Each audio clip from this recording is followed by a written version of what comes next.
എന്നും നമ്മുടെ video start ചെയ്യാറുള്ളത് റൈഡ് തുടങ്ങുന്നത് വീട്ടിൽ നിന്നാണെങ്കിലും വീഡിയോ സ്റ്റാർട്ട് ചെയ്യുന്നത് എപ്പോഴും പോലീസ് സ്റ്റേഷൻ്റെ അവിടെ നിന്നായിരുന്നു.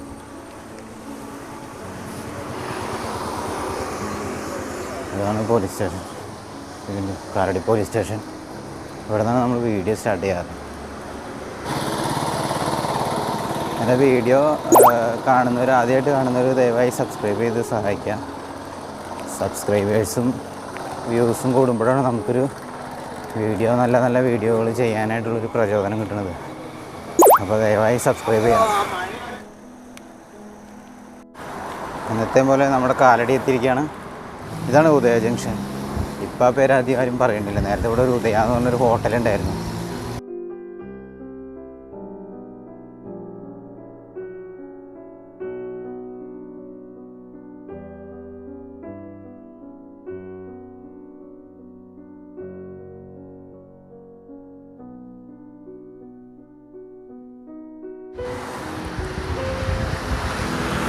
എനിക്ക് ആഗ്രഹമുണ്ട് നല്ല ഇതുപോലത്തെ ജെർക്കിയല്ലാത്ത ഷോട്ടുകൾ എടുക്കണമെന്ന് ആഗ്രഹമുണ്ട്. പക്ഷേ എന്താ പറയുക,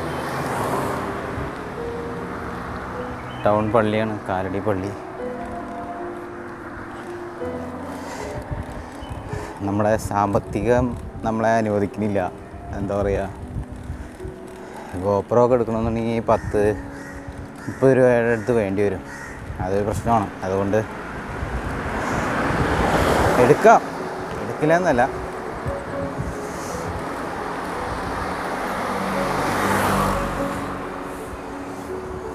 ഗിംബലെങ്കിലും മേടിക്കണം എന്തായാലും. അല്ലെങ്കിൽ പക്ഷെ ഗിംബിൽ വെച്ച് നമുക്ക് ഇതുപോലെ സൈക്കിളിൽ ബ്ലോഗ് ചെയ്യാൻ പാടായിരിക്കും.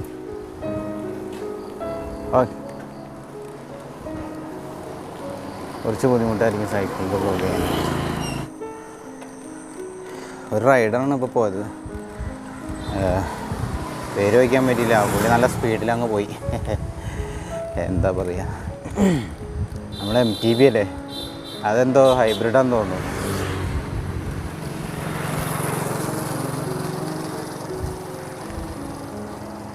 ഒട്ടും അങ്ങ് പോണില്ല. കാരണം ചെറിയ പരിപാടികളും കാര്യങ്ങളൊക്കെ ഉണ്ട്. അപ്പോൾ ഒത്തിരി ദൂരേക്ക് ഇന്ന് വേണമെങ്കിൽ പോകാമായിരുന്നു. ഇന്നാണെങ്കിൽ നല്ലൊരു ഇതാണ്, പക്ഷേ പോകാൻ പറ്റില്ല. ചെറിയൊരു കാര്യങ്ങളൊക്കെ ഉണ്ട്. അതുകൊണ്ട് ഇന്നത്തെ ഈ ലോങ് ട്രിപ്പ് നമ്മൾ ഉദ്ദേശിക്കുന്നില്ലെന്ന്. ജസ്റ്റ് ഒന്നുമില്ല, നമ്മൾ ജസ്റ്റ് എടുത്തിട്ട് ഈ മൈക്കിൻ്റെ ക്വാളിറ്റി ഒന്ന് ചെക്ക് ചെയ്യണം. അതിനുവേണ്ടി മാത്രം ഇറങ്ങി. ഇതിപ്പോൾ വീഡിയോ ആയിട്ട് യൂട്യൂബിലേക്ക് കയറുമോ എന്നുള്ള കാര്യത്തിൽ എനിക്ക് വലിയ ഉറപ്പില്ല. കാരണം ഇത് അത്ര വലിയ കണ്ടൻ്റ് ഒന്നുമില്ലല്ലോ അതിനകത്ത്. അപ്പോൾ എന്തായാലും ഞാനിപ്പോൾ അതിനെപ്പറ്റി സംസാരിച്ചെന്നുള്ളൂ. നമ്മുടെ കാര്യങ്ങളൊന്നും സംസാരിച്ചെന്നുള്ളൂ. ജസ്റ്റ് വേറെ ഒന്നുമില്ല. അപ്പം എത്രയൊന്നും ജസ്റ്റ് പറഞ്ഞെന്നുള്ളൂ. ഇനി നമുക്ക് ജസ്റ്റ് ഇവിടെ നിന്ന് ലെഫ്റ്റ് തിരിഞ്ഞ് കഴിഞ്ഞ് കഴിഞ്ഞാൽ ലെഫ്റ്റിൽ നമ്മൾ അങ്ങോട്ട് പോയിട്ട് തിരിച്ചു വന്നപ്പോൾ അവിടെ നിന്ന് വരുമ്പോൾ ശരിക്കും എനിക്ക് ലെഫ്റ്റ് ആയിരുന്നു. ഇപ്പോൾ അവിടെ പോയിട്ട് തിരിച്ചു വന്നതുകൊണ്ട് ഇപ്പോൾ റൈറ്റ് തിരിയുമ്പോൾ നമ്മുടെ ശബരി റെയിലിൻ്റെ ഒരു പാലം പുഴയുടെ മുകളിൽ കൂടെ പോകുന്നുണ്ട്, കാലടി പുഴയുടെ മുകളിൽ കൂടെ. അപ്പോൾ നമുക്ക് ജസ്റ്റ് അവിടെ വരെ ഒന്ന് പോവാം. എന്തായാലും വന്നില്ലേ, പാലത്തിൻ്റെ മുകളിൽ പോയി കുറച്ച് നേരം ഇരുന്നിട്ട് അതൊക്കെ തിരിച്ചു പോകാം.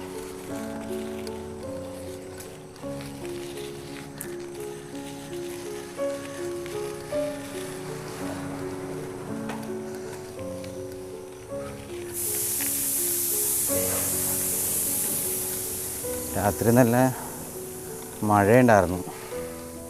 അതിൻ്റേതായിട്ടുള്ള എല്ലാ ഇതുകളും കാണിക്കുന്നുണ്ട് നമ്മുടെ കാലാവസ്ഥയിൽ. എൻ്റെ സൈക്കിളിലാണെങ്കിൽ ബഡ് ഗാർഡില്ല.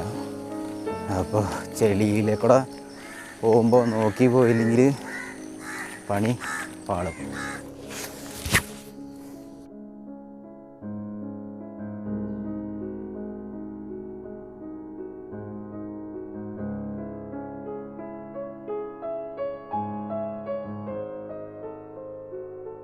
ഇവിടെ വന്ന് ഇതിൻ്റെ മുകളിലേക്ക് വന്ന് നിൽക്കുമ്പോൾ എനിക്ക് ഈ സൈഡ് കുഴപ്പമില്ല, ഇവിടെ ഹാൻഡ് റെയിലുള്ളതുകൊണ്ട് കുഴപ്പമില്ല. ഈ സൈഡിലോട്ട് വരുമ്പോൾ എനിക്ക് ഭയങ്കര പേടിയാണ്. എന്തോ ഭയങ്കര ആഴമുണ്ടല്ലോ, നല്ല ആഴമുണ്ട്. പാലത്തിന് നല്ല ഹൈറ്റ് ഉണ്ട്, പുഴയ്ക്ക് അത്യാവശ്യം ആഴമുണ്ട്. അപ്പോൾ അതുകൊണ്ടൊരു ചെറിയ ഉൾഭയം. ഇത് ഇവിടെ നോക്കുക ഒരു കിടിലം വ്യൂ കാണിച്ചു തരാം കേട്ടോ. രാവിലത്തെ വ്യൂ ഇതൊന്നും ആരും കണ്ടിട്ടുണ്ടാവില്ല, കാരണം ഇവിടെയുള്ള ആൾക്കാർക്ക് ഇത് സ്ഥിരം കാഴ്ചയായിരിക്കും. കണ്ടോ, മൊബൈലിലായതുകൊണ്ട് അതിൻ്റെ ഒരു പിന്നെ രാത്രിയും കൂടിയാണല്ലോ, അതിൻ്റെ ചെറിയൊരു പ്രശ്നമുണ്ട്. ആ കാണുന്ന പാലമാണ് കാലടി പാലം.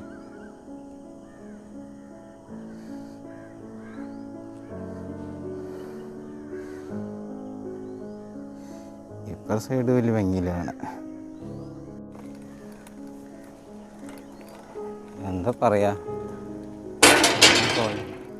പാലത്തിൻ്റെ ഒരു ചെറിയൊരു സെറ്റപ്പാണ്. അതായത് ഓരോരോ സ്ലാബുകൾ തമ്മിലുള്ള ജോയിൻറ്റിൽ ഒരു ചെറിയ ഇരുമ്പിൻ്റെ പീസ് കിടപ്പുണ്ട്. അതിൻ്റെ അതിൻ്റെ മുകളിൽ കൂടെ കയറുമ്പോഴുള്ള സൗണ്ടാണ് അത് കേട്ടത്.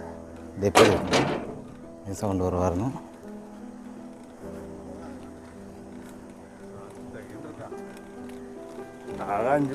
ഇപ്പോൾ ഒരെണ്ണം വരും.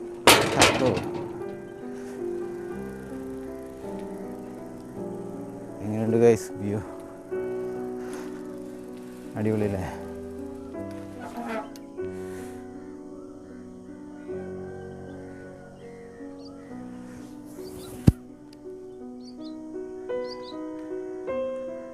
അടിപൊളിയല്ലേ കാണാൻ? കണ്ടോ?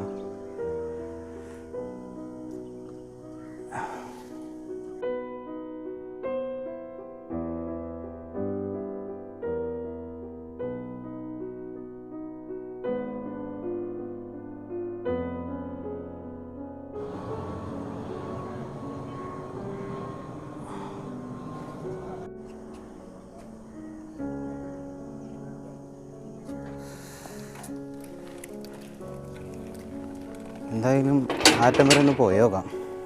അവിടെ വരെ ഒന്നുമില്ല, ഞാൻ ഇടയ്ക്ക് വരാറുള്ളതാണ്, വീഡിയോ എടുക്കാറില്ല എന്ന് മാത്രം. ഇപ്പോൾ ജസ്റ്റ് ഒന്ന് പോയി നോക്കാം.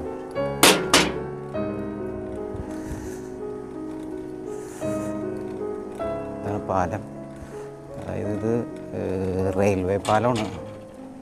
ഇതിൻ്റെയൊക്കെ പണിയും കാര്യങ്ങളൊക്കെ എവിടം വരെ ആയെന്നുള്ള കാര്യം ഈ പാലത്തിൻ്റെ അവസ്ഥ കണ്ടാലും അറിയാം, എവിടം വരെ ആയിട്ടുള്ളൂ. അപ്പം നിങ്ങൾ വിചാരിക്കും അപ്പുറത്തൊക്കെ റെയിലിട്ടുണ്ടാവും. ഈ പാലത്തിൻ്റെ അപ്പുറവും ഇപ്പുറവും ഒന്നും റെയിലിട്ടിട്ടില്ല, പാലം മാത്രം ജസ്റ്റ് പണിതിട്ടുണ്ട്. പിന്നെ കുറച്ചങ്ങോട്ട് നീങ്ങിയിട്ട് റെയിൽവേ സ്റ്റേഷൻ പണിതിട്ടിട്ടുണ്ട്. അവിടെ ഇവിടെയൊക്കെ ആയിട്ട് ഇച്ചിരിത്തെ പണികൾ ചെയ്തിട്ടിട്ടുണ്ട്, ഒന്നും കംപ്ലീറ്റ് ആയിട്ടില്ല.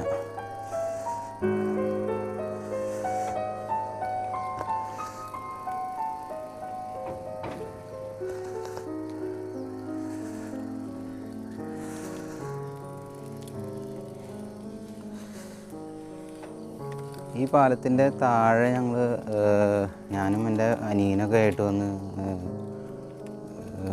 മീൻ പിടിക്കാൻ വരാറുണ്ട്.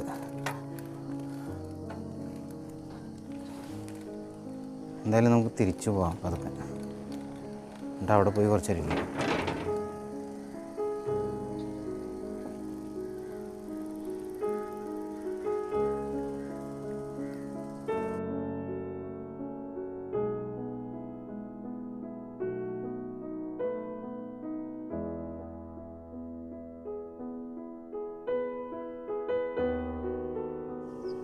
കാലടി പാലത്തിൻ്റെ മുകളിൽ വെച്ച് നമുക്ക് വീഡിയോ അവസാനിപ്പിക്കാം. ഇതത്ര വലിയ വീഡിയോ ഒന്നുമല്ല, ജസ്റ്റ് നമുക്ക് മൈക്കിൻ്റെ ക്വാളിറ്റി ഒന്ന് അറിയാൻ വേണ്ടിയിട്ട് ജസ്റ്റ് എടുത്ത വീഡിയോ ആണ്.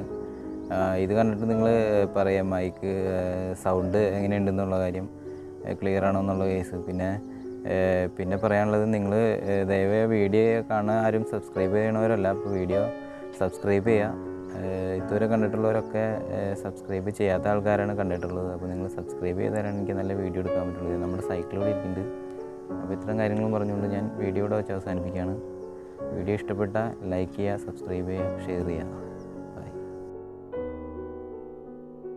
വീണ്ടും നമ്മൾ ഹാൻഡ് ഹെൽഡായി. നമ്മുടെ ട്രൈപോഡ് ഒടിഞ്ഞു പോയിരിക്കുകയാണ്. ഫോൺ ജസ്റ്റ് ഒന്ന് നേരെ ആക്കിയോളൂ, അപ്പോഴത്തേക്ക് ഒടിഞ്ഞു പോയി. എൻ്റെ നെക്ക് ഒടിഞ്ഞു പോയി. അതായത് ഒരു സ്ക്രൂ വരണില്ലേ നമ്മുടെ ഫോൺ, അതിനകത്തേക്ക് ഫിക്സ് ചെയ്യാനുള്ള ഒരു സ്ക്രൂ. അത് സ്റ്റീലിൻ്റെ കളർ മാത്രമേ ഉള്ളൂ, സ്റ്റീലല്ലായിരുന്നു അത്. അത് ഫൈബറിൻ്റെ സ്റ്റീൽ പ്ലേറ്റ് ചെയ്തിട്ട് ഒരുതരം മെറ്റീരിയലാണ്. ജസ്റ്റ് ഒന്ന് ഇങ്ങനെ നേരെ അയക്കുള്ളൂ, അപ്പോഴത്തേക്കും സാധനം ഓടിഞ്ഞു പോയി. ഇത്രേ ഉള്ളൂ. നമ്മൾ ആമസോണിൽ നിന്നും ഫ്ലിപ്കാർട്ടിൽ നിന്നും വില കുറഞ്ഞ മെറ്റീരിയൽസ് മേടിക്കുമ്പോൾ നമ്മൾ സൂക്ഷിച്ച് മേടിക്കുക. ഒന്നും പറയാൻ പറ്റില്ല അവരുടെ ക്വാളിറ്റി, അവരുടെ അല്ല ആ സാധനത്തിൻ്റെ ക്വാളിറ്റി.